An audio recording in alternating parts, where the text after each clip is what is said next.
흔들리는 상황 속에서 흔들리지 않는 믿음을 고백하는 이 시간 되길 소원합니다. 함께 기쁨으로 찬양하며 나아갑시다.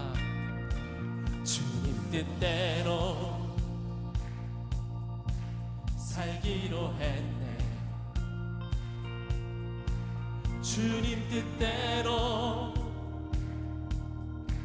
살기로 했네. 주님 뜻대로 살기로 했네. 뒤돌아서지 않겠네. 뒤돌아서지 않겠네. 이 세상 사랑, 이 세상 사랑 날 몰라줘도, 이 세상 사랑 날 몰라줘도, 이 세상 사랑 날 몰라줘도, 이것이 우리의 믿음의 고백입니다. 뒤돌아서지 않겠네. 주님, 이것이 우리의 믿음의 고백입니다. 뒤돌아서지 않겠네.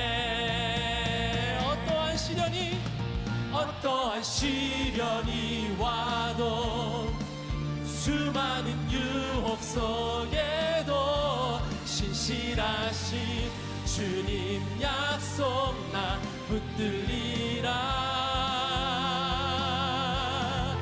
세상이 이해 못하고 우리를 조롱하여도 신실하신 주님 약속만 붙들리라. 결코 돌아서지 않으리. 신실하신 주님만을 바라보며 예배하는 시간 되길 소원합니다. 십자가 바라보며 찬양합시다. 세상 등지고 십자가 보내. 세상 등지고, 세상 등지고 십자가 보내. 세상 등지고 십자가 보내. 뒤돌아서지 않겠네. 뒤돌아서지 않겠네. 우리가 주님만을 바라보며 예배합니다. 뒤돌아서지 않겠네. 믿음으로 선포하며 나아갑시다. 어떠한 시련이 와도, 수많은 유혹 속에도 신실하신 주님 약속 나 붙들리라. 세상이 이해 못하고 우리를 조롱하여도 신실하신 주님 약속만 붙들리라. 어떠한 시련이 와도, 수많은 유혹 속에도 신실하신 주님 약속 나 붙들리라.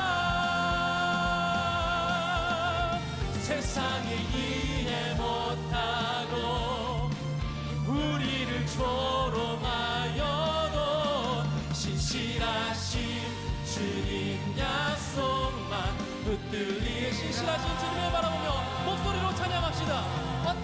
어떠한 시련이 와도, 수많은 유혹 속에도 신실하신 주님 약속 나 붙들리라.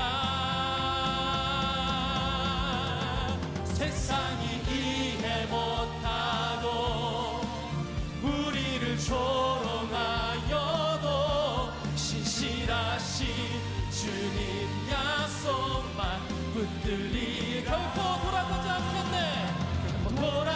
없지 않으리. 신실하신 주님, 주님을 바라보며 용기 내어 예배하는 자들에게 주님의 축복을 더하여 주시옵소서. 간절한 마음으로 주 앞에 박수하며 나아갑시다.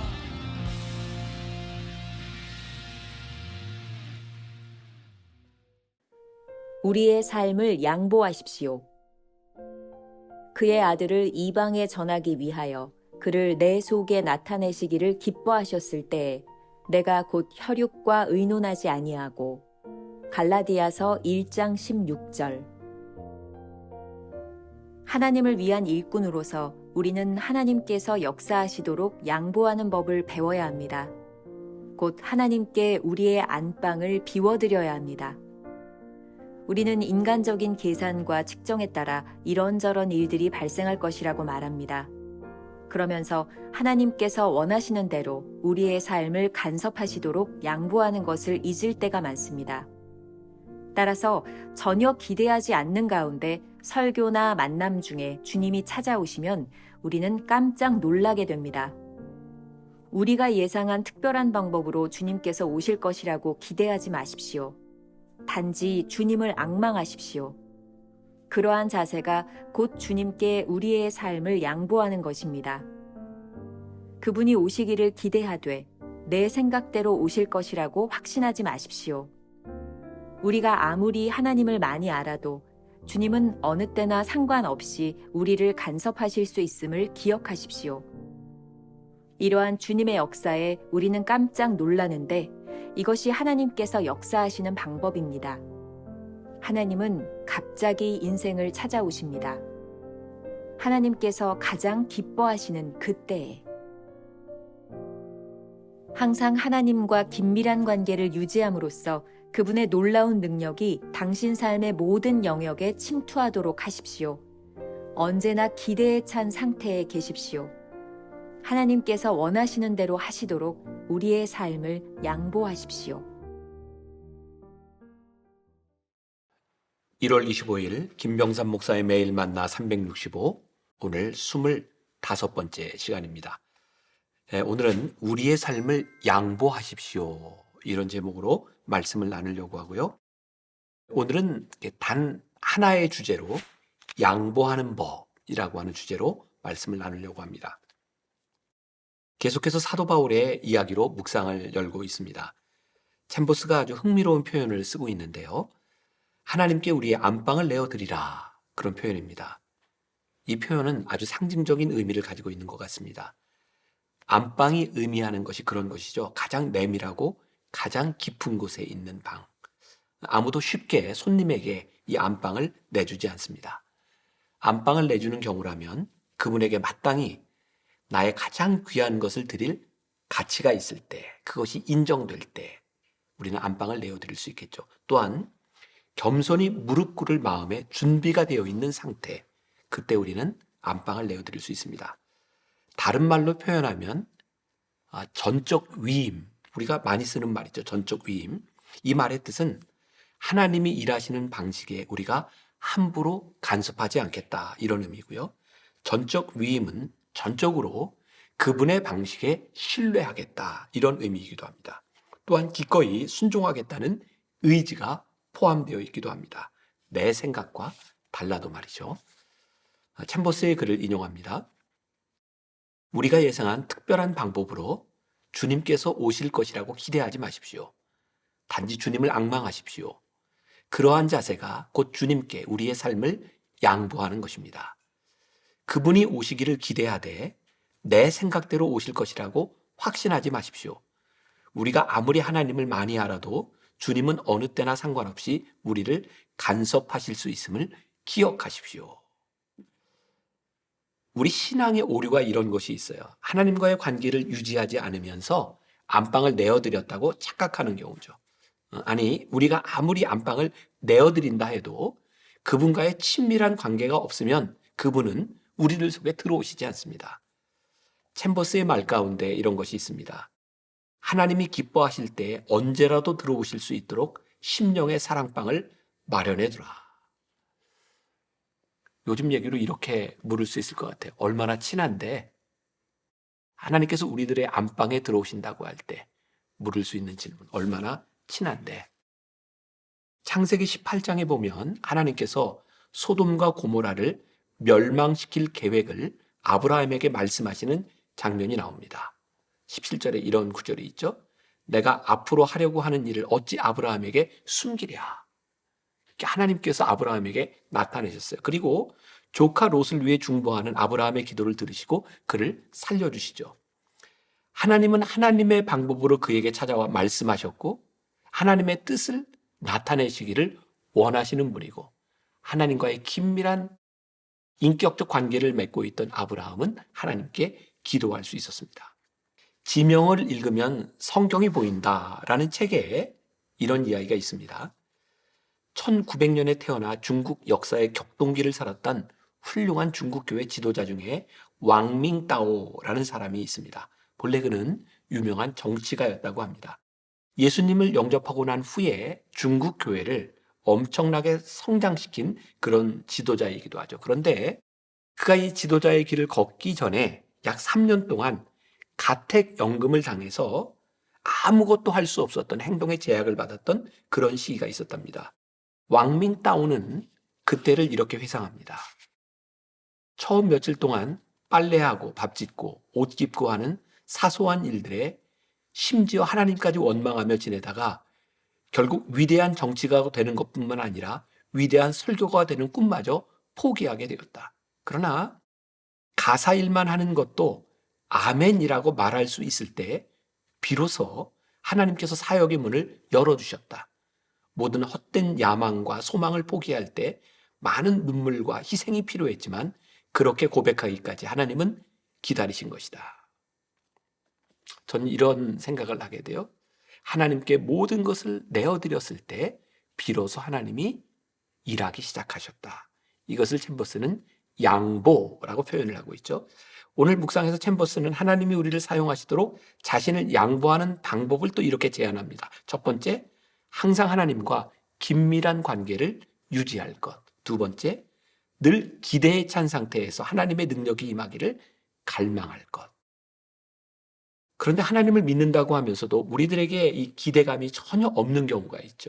기대감이 없는 것은 내가 스스로 예측하고 내 계획대로 되기만을 바라기 때문에 우리들에게 기대감이 없는 거죠. 이러한 태도는 풍성한 하나님의 임재를 체험하는데 방해 요소가 됩니다. 챔버스의 글을 읽어드립니다. 항상 하나님과 긴밀한 관계를 유지함으로써 그분의 놀라운 능력이 당신 삶의 모든 영역에 침투하도록 하십시오. 언제나 기대에 찬 상태에 계십시오. 하나님께서 원하시는 대로 하시도록 우리의 삶을 양보하십시오. 하나님께 우리의 삶을 양보하면 기대가 생깁니다. 양보하는 순간 우리 일상에서 하나님이 언제든 일하실 수 있는 공간을 내어드리는 것이기 때문입니다. 챔버스의 전기 순종의 길에 보면 챔버스가 6개월 동안 미국 신시내티에서 복음을 전하는 이야기가 나옵니다. 그곳 신시내티에서 복음을 전할 때 그는 영국에서 경험해보지 못했던 놀라운 영적 체험들을 합니다. 1906년 그의 편지에 이런 글이 있습니다. 저는 점점 프로그램이나 계획을 세우는 것이 불가능해지고 있습니다. 그 이유는 하나님만이 계획을 세우시는 분이며 제 계획은 종종 하나님을 방해하는 성향이 있기 때문입니다. 이 말을 오해하지 말아야 합니다. 우리가 무계획적으로 그냥 살아도 된다라고 하는 것이 아니라 하나님은 우리의 계획을 뛰어넘는 분이라고 하는 것을 영적 경험을 통해서 챔버스가 고백하고 있는 것이죠. 하나님과 가장 친밀한 때, 성령님의 역사를 강하게 경험하던 때 그가 고백했던 내용입니다. 성령님이 우리를 인도하실 때 경험하는 것이 있습니다. 이런 표현이 좋을 것 같아요. 샘솟는 자유, 그리고 생명력 있는 진리. 우리가 기억해야 될 김병삼 목사의 한 줄 노트. 우리의 삶을 양보하며 전적으로 하나님께 내어드릴 때 자유로운 성령님의 역사를 체험하게 됩니다. 오늘 하루 이런 묵상으로 하루를 살면 어떨까요? 묵상 질문입니다. 오늘 당신의 삶에서 일하실 하나님을 기대하고 있나요? 내 생각, 내 방법을 내려놓고 우리 인생에 개입하시는 하나님을 경험해보면 어떨까요? 짧은 기도로 묵상을 마무리합니다. 사랑하는 하나님, 모든 것을 스스로 계획하며 살고 싶습니다. 제 자신의 운명의 주인이 되고 싶습니다. 하지만 저는 주님의 말씀을 알고 있습니다. 내가 너의 손을 잡고 너를 이끌어가게 하라. 나의 사랑을 받아들여라. 그리고 믿어라. 내가 너를 이끌어가는 곳이 내 마음 깊은 곳에 자리한 소망들이 이루어질 곳이라는 것을. 주님, 주님의 사랑의 선물을 받아들일 수 있도록 제 손을 열어주소서. 제 손을 펴주소서. 아멘.